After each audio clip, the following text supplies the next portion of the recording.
Volvemos hoy, amigo oyente, a nuestro estudio de la Escritura, aquí en la Epístola a los Efesios, capítulo 5, y le invitamos a que lea con nosotros los versículos 14 al 17. Por supuesto que espero que tenga su Biblia abierta, como lo anunciamos al comienzo.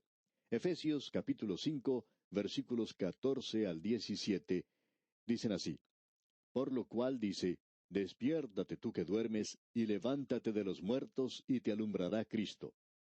Mira pues con diligencia cómo andéis, no como necios, sino como sabios, aprovechando bien el tiempo, porque los días son malos. Por tanto, no seáis insensatos, sino entendidos de cuál sea la voluntad del Señor. Debemos repetir nuevamente que este es un maravilloso pasaje de la Escritura. Nos encontramos en una sección donde podemos contemplar el compromiso matrimonial de la Iglesia. La Iglesia se está dirigiendo hacia el día cuando será presentada ante la presencia de Cristo, y la Iglesia será presentada como la esposa, como podremos ver dentro de unos pocos momentos. Pero eso es algo que debe condicionar nuestra forma de vivir aquí en la tierra. Y si no es así, entonces hay algo que está completamente mal en cuanto a nuestra relación con Cristo.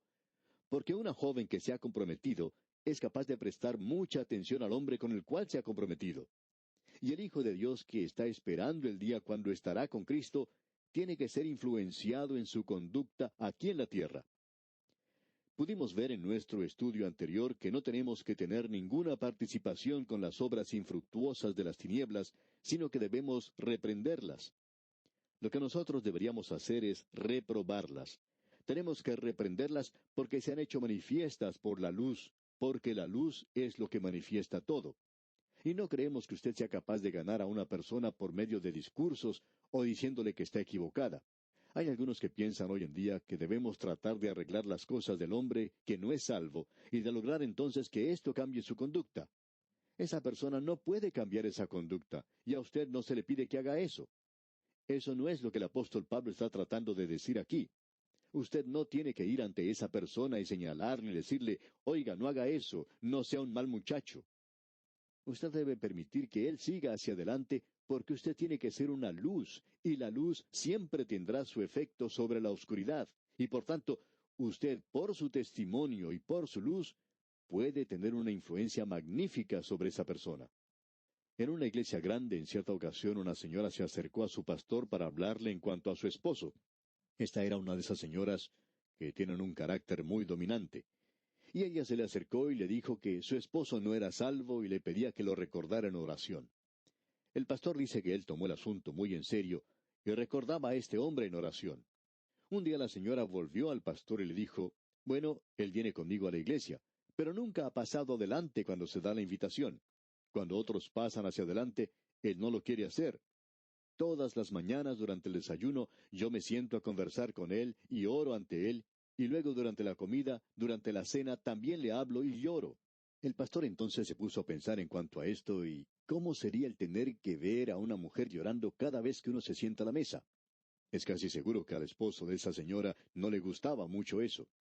En fin, con eso en mente, el pastor en cierta ocasión llamó a esta señora y le dijo, ¿por qué en lugar de tratar de hablar con él como lo está haciendo hasta ahora, no trata usted de cambiar eso un poco?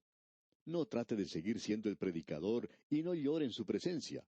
Mejor, prepárele el mejor desayuno que pueda prepararle y la mejor cena que usted pueda hacer y trate de ser una persona muy dulce y veremos qué resultado nos da eso. Bien, pensaba ella, eso no va a dar resultado porque ella decía que nosotros tenemos que ser testigos. Pero parecía que ella no sabía lo que ser testigo realmente quiere decir. De todos modos, ella trató de seguir el consejo del pastor. No sabemos si ella en realidad llegó a ser muy dulce con su esposo, pero por lo menos sabemos que dejó de llorar en su presencia y no le presentaba más discursos. Pues bien, en menos de 6 meses, ese hombre llegó a hacer una decisión por Cristo. Y creemos que allí estaba el problema. Él estaba escuchando en realidad a un predicador que no era el pastor. Ella no debería haberle estado predicando a él. Ella tenía que ser una luz.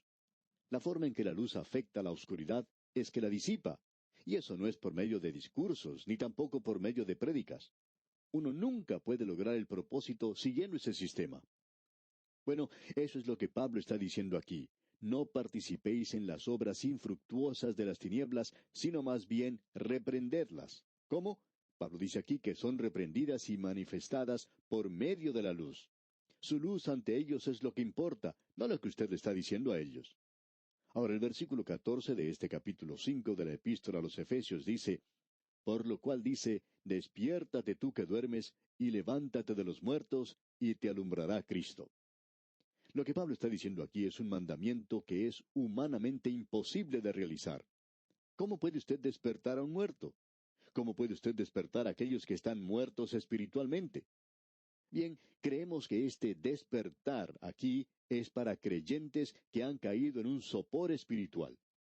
Y luego él dice en los versículos 15 al 17, mirad pues con diligencia cómo andéis, no como necios, sino como sabios, aprovechando bien el tiempo, porque los días son malos. Por tanto, no seáis insensatos, sino entendidos de cuál sea la voluntad del Señor. Lo que Pablo nos está diciendo aquí es que debemos tener cuidado en la forma de nuestro andar. Aquí nuevamente tenemos este mandamiento en cuanto al andar del creyente. Tiene que andar sabiamente. Su andar tiene que revelar la urgencia de la hora en que nos encontramos y la importancia del vivir para Dios. Y el objetivo principal de su andar es el de permanecer en la voluntad de Dios. Un ejemplo lo tomamos del mundo de los negocios. Cuando usted encuentra a un vendedor en un negocio y usted entra en ese lugar, usted se da cuenta que él está preparado para ayudarle. Es una persona dinámica. Ahora, si este es un hijo de Dios, ¿cómo se comporta en otras oportunidades cuando no está en sus negocios tratando de ganar dinero? ¿Está él viviendo para Dios? ¿Cómo se está portando los domingos por la mañana en la iglesia? El creyente tiene que andar en la voluntad de Dios de la misma manera en que anda el tren sobre los rieles, y el creyente tiene que andar en este mundo demostrando que pertenece a Cristo. Debe andar de tal manera que uno pueda saber que Él es un hijo de Dios. Tenga mucho cuidado de cómo anda, amigo oyente. Eso es muy importante. Llegamos ahora a la experiencia de la iglesia aquí. Esto nuevamente es muy importante. La iglesia ahora debería tener una experiencia y creemos en una experiencia. Pero, ¿cuál es la experiencia? Bueno, se menciona aquí en los versículos 18 y 19 de este capítulo 5 de la epístola a los Efesios. Leamos. No os embriaguéis con vino, en lo cual hay disolución. Antes bien, sed llenos del Espíritu, hablando entre vosotros con salmos, con himnos y cánticos espirituales, cantando y alabando al Señor en vuestros corazones. No tenemos que confundir esto con un discurso contra los males de las borracheras. Aunque el emborracharse era el vicio habitual del mundo antiguo, y es el vicio habitual de la hora presente, puede llegar a ser también un pecado que destruya nuestras naciones del presente. Pero aquí tenemos no un discurso en cuanto a esto. Lo que el apóstol Pablo está haciendo en realidad es una comparación. Él está diciendo, no os embriaguéis con vino. ¿Por qué? Porque eso lo puede estimular a usted por un momento. Puede darle energía a la carne. Pero eso no es algo que dura por mucho tiempo y lo llevará a usted al libertinaje, al desenfreno, y finalmente llega a provocar desesperación y el desvarío, llegando al delirium tremens. Ese es el camino que usted trata de recorrer. Y Pablo nos está diciendo aquí que no debemos embriagarnos con vino. Eso no es lo que usted necesita. Hay gran cantidad de personas en la actualidad que sienten una necesidad de algo y creen que con eso se explica la hora del cóctel. Eso explica también la existencia de los bares. Y al no ser un hijo de Dios, esta gente no tiene ningún recurso, no tiene a dónde ir.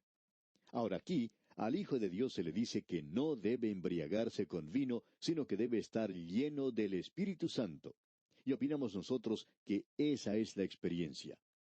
Ahora, ¿qué es lo que quiere decir el estar llenos del Espíritu Santo?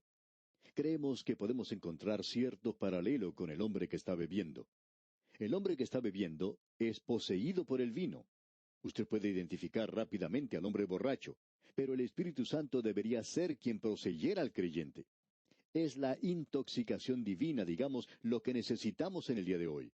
No un emocionalismo excesivo, sino aquel que da la dinámica para vivir, logrando algo en el presente, haciendo algo para Dios. En otras palabras, el andar del creyente y el ser llenos del Espíritu Santo son cosas que están íntimamente relacionadas una con otra. El apóstol Pablo está diciendo aquí que debemos andar cuidadosamente, diligentemente. Así es como él lo describe. El andar cuidadoso y el ser lleno del Espíritu Santo son cosas relacionadas. Y estos son los mandamientos que se dan al creyente en cuanto al Espíritu Santo. A usted nunca se le ha mandado a ser bautizado con el Espíritu Santo, sino que se le ha dicho que es bautizado en el momento en que confía en Cristo. Porque por un solo Espíritu fuimos todos bautizados en un cuerpo, dice. ¿Y cómo hacemos eso? ¿Acaso es por medio de un esfuerzo de nuestra parte? No, amigo oyente, es su fe en Cristo Jesús. El Espíritu Santo lo regenera a usted y el Espíritu Santo mora en usted, como ya hemos visto aquí. El Espíritu Santo lo sella y lo bautiza y lo coloca a usted en el cuerpo de los creyentes. Y ahora usted necesita ser llenado del Espíritu Santo. Y en el día de Pentecostés, el Espíritu Santo hizo todo eso por todos aquellos que estaban reunidos allí. Pero tenían que servir. Ellos necesitaban salir al mundo por Jesucristo y fueron llenos del Espíritu Santo. Ellos tuvieron esa maravillosa experiencia que les capacitó para testificar del Señor en aquel día. Ahora, el estar llenos del Espíritu Santo es tan sencillo, probablemente como el automovilista que se dirige a una estación de servicio, a una gasolinera, y al llegar allí pide que llenen el tanque de su vehículo. Y creemos que al comenzar la mañana, usted le dice al Señor, Señor, quiero andar en el Espíritu en el día de hoy. No lo puedo hacer por mí mismo. Necesito tu poder, necesito tu ayuda. Y usted comienza el día pidiendo ser llenado por el Espíritu Santo. Eso es algo que hace falta en los creyentes el día de hoy. Y es que tenemos que ser llenos del Espíritu Santo. Ahora, si usted fue llenado del Espíritu Santo ayer o la semana pasada, eso no es suficiente para el día de hoy. Tiene que regresar, por así decirlo, a la estación de servicio una vez más. Es lo mismo con el automóvil. La gasolina se utiliza para andar y luego se tiene que volver a llenar el tanque otra vez. Amigo oyente, cuando usted está lleno del Espíritu Santo, eso quiere decir que usted va a hacer algo por Dios, andando en el Espíritu. Y eso no quiere decir que usted tendrá lo suficiente para mañana. Usted necesita ser llenado nuevamente para mañana, lo mismo que el tanque de gasolina que siempre necesita ser llenado. Esa es la razón por la cual algunas personas pueden ser usadas de una manera tan poderosa un día por Dios y luego al día siguiente se sienten vacíos. Hemos tenido ese sentimiento también. Estamos seguros que a usted le ha ocurrido lo mismo. Eso significa que nosotros necesitamos ser llenados nuevamente por el Espíritu Santo, y cuando uno está lleno del Espíritu, ¿qué va a suceder? Pues le va a permitir a uno andar en el Espíritu. Quizá usted puede tropezar y caer, pero esa es la forma en que aprenden a andar los pequeños. Hay veces en que ellos se golpean. ¿Sabe por qué? Porque están aprendiendo a caminar. Y el Hijo de Dios tiene que levantarse y probar una vez más, porque eso es lo que tiene que hacer. Y así uno de estos días, Él va a poder caminar muy bien. Y Dios quiere que usted y yo, amigo oyente, hagamos eso. Él quiere que nosotros lleguemos a aquel día cuando ya no nos tiene que cuidar como un niño. Él quiere que andemos en su espíritu, quiere que seamos llenos del Espíritu. Ahora, ¿cuál es una de las evidencias de que estamos llenos del Espíritu? Dice aquí, hablando entre vosotros con salmos, con himnos y cánticos espirituales. Creemos que esa referencia a los salmos se refiere al libro mismo de los salmos. Creemos que todos ellos podrían ser interpretados musicalmente, como pudimos apreciar cuando estudiamos el libro de los salmos. Ahora, con himnos se refiere a las composiciones de los hombres en un nivel muy alto para la gloria de Dios. Luego dice, y cánticos espirituales. Y estos eran un poco menos formales que los salmos o los himnos. Estos eran composiciones que algunas personas hacían a medida que iban cantando. Ahora, no estamos muy seguros de que esto haya sido así en aquel día, pero usted tiene aquí esta manifestación y esto le traerá a usted gozo a su vida. Podemos decir algo más sobre esta frase que notamos en el versículo 18. No os embriaguéis con vino. Usted habrá podido notar en algunos hoteles y moteles que se hace propaganda a lo que ellos llaman la hora feliz. Eso quiere decir que si usted va a ese lugar a eso de las 5 de la tarde y se pasa una hora allí sentado ante el bar, entonces para las 6 o las 7 estará más sociable, y que luego puede ser una persona con quien se puede vivir por un momento. Ahora hemos visto a personas entrar a esos lugares y hablando honradamente no lucían muy felices cuando entraban, y tampoco parecían felices cuando salían. Sin embargo, ellos la llaman la hora feliz. En algunos lugares la están llamando la hora de la adaptación de la actitud. Bueno, amigo oyente, por cierto que necesitamos una hora de adaptación de la actitud. Y una de las cosas que se necesita es que el Hijo de Dios debe estar lleno del Espíritu Santo para poder irradiar el gozo del Señor. Juan dice que una de las razones por la cual él había escrito lo que escribió fue para que nuestro gozo fuera cumplido, para que tuviéramos comunión con Dios y para que nuestro gozo fuera cumplido. Opinamos que podemos ser felices. Debería haber oportunidades en la iglesia para tener este gozo. No queremos decir con esto que debiera haber un período de diversiones tontas. Nos referimos más bien a que el gozo del Señor debería estar allí. Y amigo oyente, como esto se puede lograr, tengámoslo entonces. Pero se puede lograr solo con el ser llenos del Espíritu Santo. Notemos ahora lo que dice el apóstol Pablo aquí en el versículo 20 de este capítulo 5 de la Epístola a los Efesios. Dando siempre gracias por todo al Dios y Padre en el nombre de nuestro Señor Jesucristo. Y usted sabe, amigo oyente, que la otra evidencia de que estamos llenos del Espíritu Santo es la de dar gracias a Dios. Cuando estuvimos observando el libro de los Salmos, vimos una y otra vez que se le daba gracias a Dios, se alababa a Dios en un nivel muy alto. Y nosotros no tenemos suficiente de eso entre los creyentes. En este mismo momento, esto es, todos nosotros, si usted tiene el deseo de hacerlo, pues entonces digamos juntos, alabado sea el Señor. Digamos, gracias a Dios por su don inefable. ¿Puede usted decir eso de lo profundo de su corazón, amigo oyente? No es bueno el simplemente decirlo. Escuchamos hace algún tiempo un dicho popular que decía, simplemente dígale a todo el mundo, yo le amo. Bueno, eso es algo tonto. Si usted no los ama a ellos, o si los ama, entonces creemos que usted lo puede demostrar de una manera mucho mejor. El apóstol Pablo está hablando aquí de ser amables, el de no decir chismes, y de manifestarlo, no simplemente decirlo, como usted puede apreciar. Permítanos relatar aquí una historia que es maravillosa y que creemos nos muestra algo. Se trata del extinto doctor Howard Kelly, un gran cirujano y quien fue también un gran especialista en obstetricia. Él escribió mucho acerca de lo relacionado en este campo de la medicina, y creemos que sus obras eran clásicas entre los médicos por mucho tiempo. Era un gran hombre y un gran creyente y un gran hombre de Dios también. En cierta ocasión él estaba caminando por una zona rural de la ciudad de Baltimore, en los Estados Unidos, y le dio sed. Se acercó a una granja, llamó a la puerta, y una jovencita le abrió. Él le dijo a ella, ¿me puede dar un vaso de agua? Ella lo miró un poco confundida por un momento y le dijo, bueno, mi mamá y mi papá han salido de la ciudad y no hay agua en la casa. Hay que ir a sacarla del pozo, pero tenemos leche fría. ¿Le gustaría un vaso de leche fría? Y este hombre le contestó, sí, cómo no. Así es que se sentó a la entrada de la casa y la niña le consiguió el vaso de leche y se lo trajo. Él lo bebió y era simplemente delicioso. La niña le dijo, ¿le gustaría beber otro vaso más? Y él contestó, por cierto que sí. Y ella fue y le trajo otro vaso. Él le agradeció mucho a ella y siguió andando por el camino.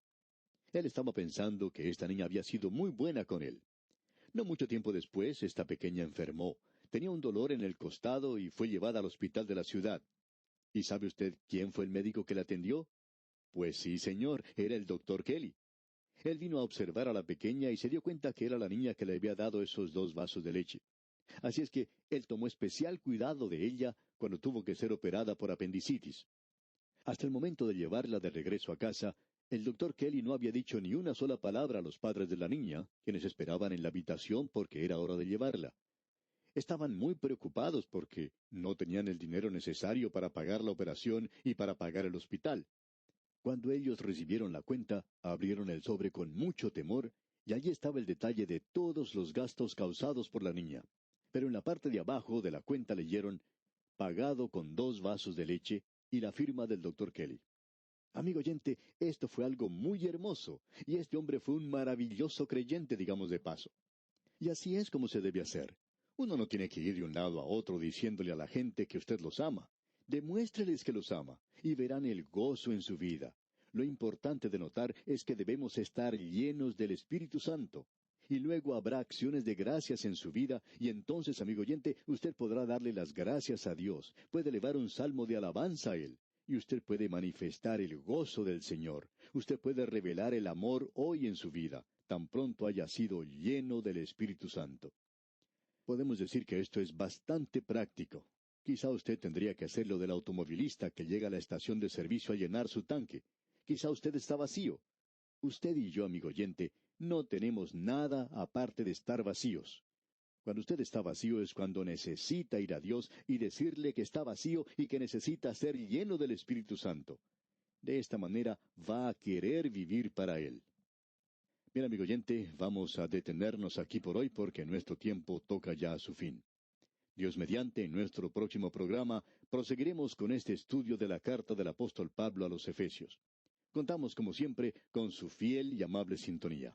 Será pues hasta entonces, amigo oyente, es nuestra oración que aproveche bien el tiempo en la obra del Señor, porque los días son malos. Que Dios le bendiga.